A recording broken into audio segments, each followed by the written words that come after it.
अस्सलाम वालेकुम। Today the lecture is about biology class first year. तो चैप्टर नंबर 2 का दूसरा टॉपिक है बायोलॉजिकल मॉलिक्यूल्स। तो इसका दूसरा जो टॉपिक है वो है इंपॉर्टेंस ऑफ कार्बन, यानी कि ऑर्गेनिक कंपाउंड्स के अंदर आप लोगों को पता है कि कार्बन और हाइड्रोजन बॉन्ड होता है। इसलिए ये जो हम चैप्टर पढ़ रहे हैं इनके अंदर जो बायोलॉजिकल मॉलिक्यूल्स हैं, चाहे कार्बोहाइड्रेट्स हो, प्रोटीन्स हों, लिपिड्स हों, ठीक हो गया, इनके अंदर जो होता है ना कार्बन जो सा होता है वो इंपॉर्टेंट रोल क्रिएट करता है। समझ आ गई? अगर कार्बन ना हो तो ये ना तो कार्बोहाइड्रेट्स है, ना लिपिड्स हैं और ना ही प्रोटीन्स हैं। ठीक हो गया। सबसे पहले अब इसके अंदर हमने ये बोर्ड पॉइंट ऑफ व्यू के लिहाज से सबसे इंपॉर्टेंट लॉन्ग क्वेश्चन भी है, और सबसे पहले इसके मुतालिक हम पढ़ेंगे carbon is the basic element of organic compound, यानी कि जो कार्बन है वो ऑर्गेनिक कंपाउंड, यानी कि जिनके अंदर कार्बन और हाइड्रोजन वगैरह होते हैं, उनके अंदर ये जो है बेसिक एलिमेंट है कार्बन। ठीक हो गया। फिर उसके बाद आता है carbon occupies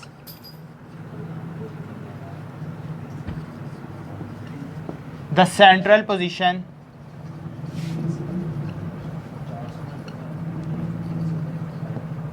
in the skeleton of life.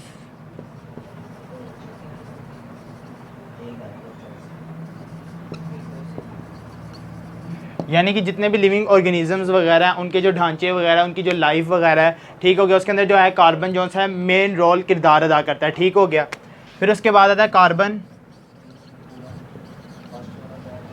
Is tetravalent, यानी कि कार्बन एक ऐसा एलिमेंट है जो कि टेट्रावेलेंट होता है, क्योंकि कार्बन के जो वैलेंस शेल के अंदर जो इलेक्ट्रॉन होते हैं वो 4 इलेक्ट्रॉन्स होते हैं, जिसकी वजह से जो होता है कार्बन टेट्रावेलेंट यानी कि 4 बॉन्ड्स बनाता है। 4 बॉन्ड्स बनाता है। और वो बॉन्ड्स कौन से थे? वो होते हैं कोवलेंट बॉन्ड्स। और वो कौन सा होता है? Covalent bond, strongest bond. समझ आ गई? वो कौन सा था बॉन्ड होता है? Covalent bond. ठीक हो गया। फिर उसके बाद जो आती है बात, अब हमें ये तो पता चल गया कि इसके वैलेंस शेल के अंदर जो सा होता है वो 4 इलेक्ट्रॉन्स होते हैं। जो सा इसका वैलेंस शेल होता है,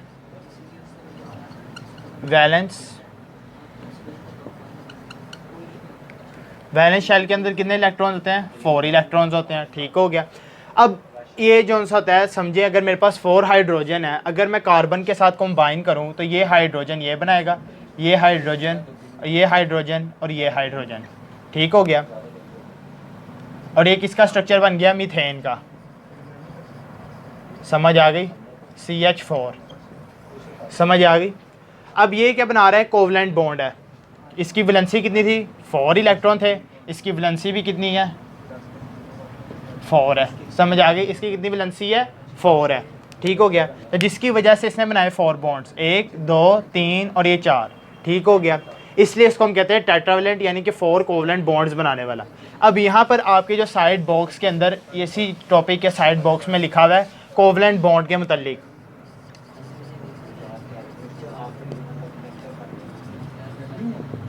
कोवलेंट बॉन्ड क्या होता है? द बॉन्ड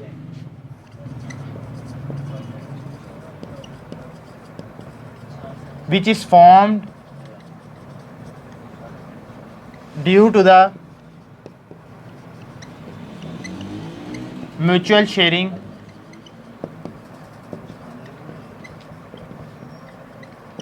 ठीक हो गया। कोवलेंट बॉन्ड क्या होता है? ऐसा बॉन्ड जो कि म्यूचुअल शेयरिंग ऑफ इलेक्ट्रॉन से मिलकर बने, उसे हम कहते हैं कोवलेंट बॉन्ड। अब कार्बन, ये मीथेन की एग्जांपल ही ले लें दोबारा। समझ आ गई? ये मीथेन की एग्जांपल ले ली। अब मैंने इसके साथ हाइड्रोजन कंबाइन कर दिया तो जाहिर सी बात है इसका भी वैलेंस शेल मुकम्मल हो गया, इसकी भी मैंने कर दी वैलेंस शेल, इसका मुकम्मल हो गया। इसका कौन सा हो गया? डुप्लेट रूल मुकम्मल हो गया। ठीक हो गया। इसका भी ठीक हो गया और इसका भी। समझ आ गई?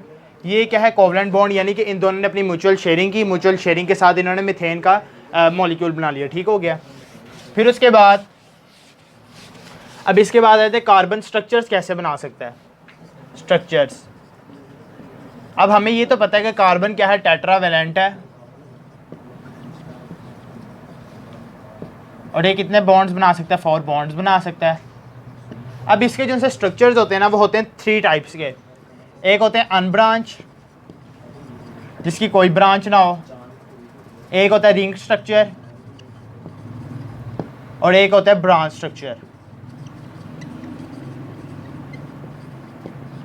यानी कि आप जितने मर्जी कार्बन बढ़ाते जाएं उसी हिसाब से जो आपका मॉलिक्यूल का जो स्ट्रक्चर होता है वो बढ़ता जाएगा। ठीक हो गया। अब इसके सबसे पहले स्ट्रक्चर पढ़ते हैं अनब्रांच स्ट्रक्चर।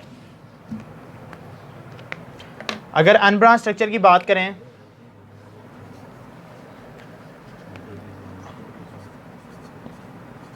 अनब्रांच स्ट्रक्चर, जैसे मैं कार्बन ले लेता हूँ, ये कार्बन, ये कार्बन, ये कार्बन, 5 कार्बन मैं ले लेता हूँ। ठीक हो गया।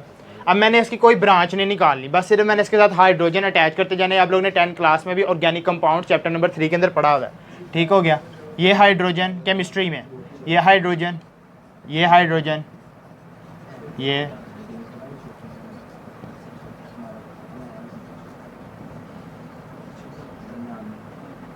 ये हाइड्रोजन और ये हाइड्रोजन। समझ आ गई। ये क्या हो गया? अनब्रांच स्ट्रक्चर हो गया। ठीक हो गया इसका। अब इसके बाद अगर मैं चाहूँ तो अगर मैं इसकी कोई एक ब्रांच निकाल लूँ, ठीक हो गया, तो वो कौन सा स्ट्रक्चर बन जाएगा? Branch structure. अब देखते हैं 5 कार्बन थे, अब मैं कहता हूँ इसकी ब्रांच स्ट्रक्चर।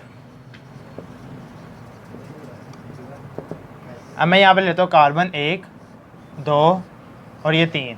अब मैं इसमें से अगर एक ब्रांच निकाल लूँ कार्बन की 1, ठीक हो गया। अब मैं यहाँ से hydrogen, hydrogen, hydrogen, hydrogen, hydrogen, carbon के 4 बॉन्ड्स मुकम्मल, हाइड्रोजन, हाइड्रोजन और हाइड्रोजन। समझ आ गई? तकरीबन मुकम्मल हो गया। ठीक हो गया। ये कार्बन का 1 बॉन्ड, ये 2, 3, समझ आ गई, ये 4 बॉन्ड और ये 4 बॉन्ड। ठीक हो गया। इस तरह ये क्या हो गया? ब्रांच स्ट्रक्चर इसका हो गया। अब इसके बाद आते हैं इसका रिंग स्ट्रक्चर कौन सा हो सकता है।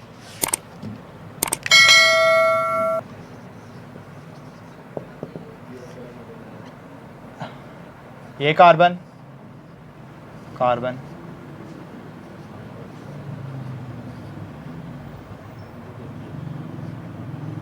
समझ आ गई। अब यहाँ पे हमें पता है कि ऐसा स्ट्रक्चर होता है। समझ आ गई। अब इसके साथ आप लोग हाइड्रोजन लगा दें।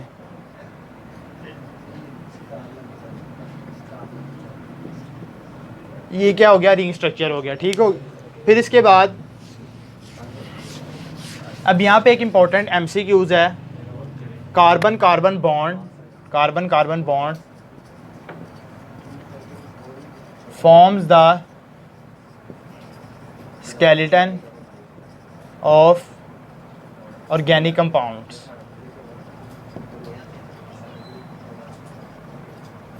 कहता है कि जितने भी ऑर्गेनिक कंपाउंड्स वगैरह बनते हैं उनके अंदर जो कार्बन कार्बन बॉन्ड होता है ना, वो उनका स्केलेटन बनाता है। ठीक हो गया। उनका ढांचा उसी की वजह से, जैसे जितने ज़्यादा कार्बन कार्बन बॉन्ड होंगे उसी लिहाज से स्केलेटन ऑफ ऑर्गेनिक कंपाउंड भी बढ़ते जाएंगे। ठीक हो गया।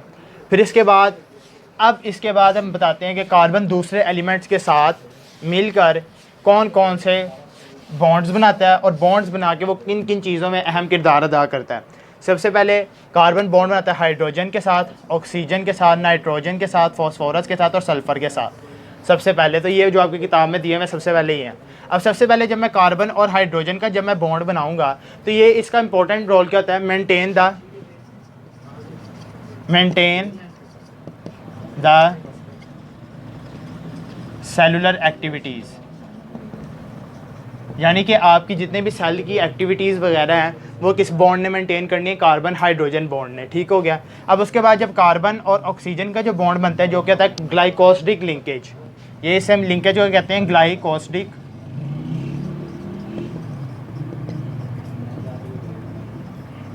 ये ग्लाइकोसिडिक लिंकेज होता है और ये क्या करते हैं? जो कितने भी कम्प्लेक्स कार्बोहाइड्रेट मॉलिक्यूल्स होते हैं ना, उनको मेंटेन रखने के लिए ये कार्बन और ऑक्सीजन का जो बॉन्ड ये मेंटेन उनको रखता है। ठीक हो गया। मेंटेन कॉम्प्लेक्स कार्बोहाइड्रेट्स मॉलिक्यूल्स, जितने भी कॉम्प्लेक्स कार्बोहाइड्रेट मॉलिक्यूल्स हैं उनको मेंटेन रखना किसका काम है? ग्लाइकोसिडिक बॉन्ड का। अब उसके बाद कार्बन और नाइट्रोजन का जब बॉन्ड बनता है, अब ये किस बॉन्ड को हम कहते हैं? पेप्टाइड बॉन्ड को। ठीक हो गया। ये पेप्टाइड बॉन्ड क्या करता है? पेप्टाइड बॉन्ड सबसे पहले जो होता है अमाइनो एसिड फॉर्मेशन करता है, अमाइनो एसिड फॉर्मेशन करता है। अमाइनो एसिड की जब फॉर्मेशन होती है, जाहिर सी बात है जब अमाइनो एसिड आपस में मिलेंगे तो क्या बनेगा? प्रोटीन्स बनेंगी। तो इस हिसाब से कार्बन और नाइट्रोजन का बॉन्ड फॉर्मेशन ऑफ प्रोटीन्स का काम करते हैं। फिर उसके बाद आएगा कार्बन और फॉस्फोरस का बॉन्ड, इसे हम कहते हैं फॉस्फोडाईस्टर बॉन्ड, फॉस्फोडाईस्टर बॉन्ड। और ये क्या है? ये इसका जो इंपॉर्टेंट रोल होता है वो होता है न्यूक्लिक एसिड को मेंटेन रखना, मेंटेन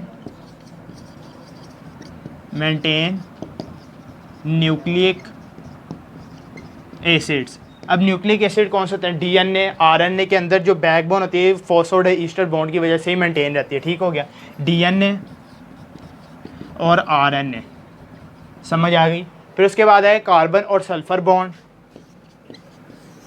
ये से हम कहते हैं carbon sulphide bond, carbon sulphide bond. और कार्बन सल्फाइड बॉन्ड का क्या होता है? Formation of proteins, formation of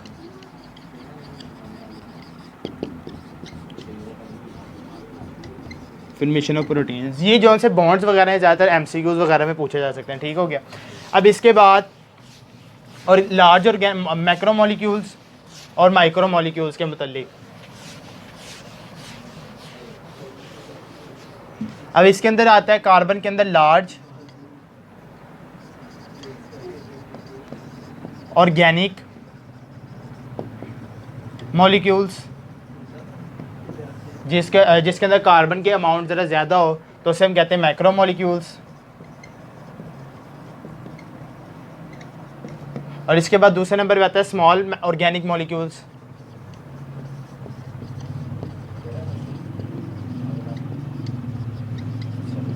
small organic molecules जिसके अंदर कार्बन की अमाउंट जो उनसे कार्बन कार्बन बॉन्ड ज़्यादा से ज़्यादा कम हो तो उसे हम कहते हैं स्मॉल ऑर्गेनिक मॉलिक्यूल, उसे हम कहेंगे माइक्रो मॉलिक्यूल्स।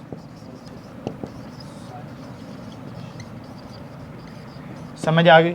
अब इसके अंदर जो लार्ज ऑर्गेनिक मॉलिक्यूल्स का काम क्या होता है? सबसे पहले ये ज़्यादातर क्या करते हैं, लार्ज ऑर्गेनिक मॉलिक्यूल्स का काम होता है सबसे पहले स्टोर माइक्रो मॉलिक्यूल्स। ये क्या करते हैं? ये जो से माइक्रो मॉलिक्यूल्स वगैरह को कहते हैं, इनको स्टोर करते हैं। ठीक हो गया। उनसे एनर्जी लेते हैं, एनर्जी लेके आगे सेल के स्ट्रक्चर्स को मेंटेन करते हैं, मेंटेन सेलुलर स्ट्रक्चर्स। समझ आ गई। अब इसके अंदर आप लोग ले लें कार्बोहाइड्रेट्स ले लें, एग्जांपल के तौर पे कार्बोहाइड्रेट्स, फैट्स। ठीक हो गया। इसके अंदर आप लोग ये ले लें। फिर उसके बाद आता है small organic molecules. Small organic molecules का कहता है कि जो स्मॉल ऑर्गेनिक मॉलिक्यूल्स होते हैं ना, ये आपस में मिलते हैं, मिलकर आपस में करते हैं लार्ज ऑर्गेनिक मॉलिक्यूल्स बनाते हैं। ठीक हो गया। मैक्रो मॉलिक्यूल्स कह लें आप लोग। और कुछ ऐसे स्मॉल ऑर्गेनिक मॉलिक्यूल्स होते हैं वो इतने अनस्टेबल होते हैं कि अनस्टेबल यानी कि वो कायम नहीं रह सकते, तो वो क्या करते हैं? टूट जाते हैं। स्मॉल ऑर्गेनिक मॉलिक्यूल्स भी टूट जाते हैं। जो माइक्रो मॉलिक्यूल्स होते हैं वो टूट कर एनर्जी रिलीज़ करते हैं in the form of ATP, energy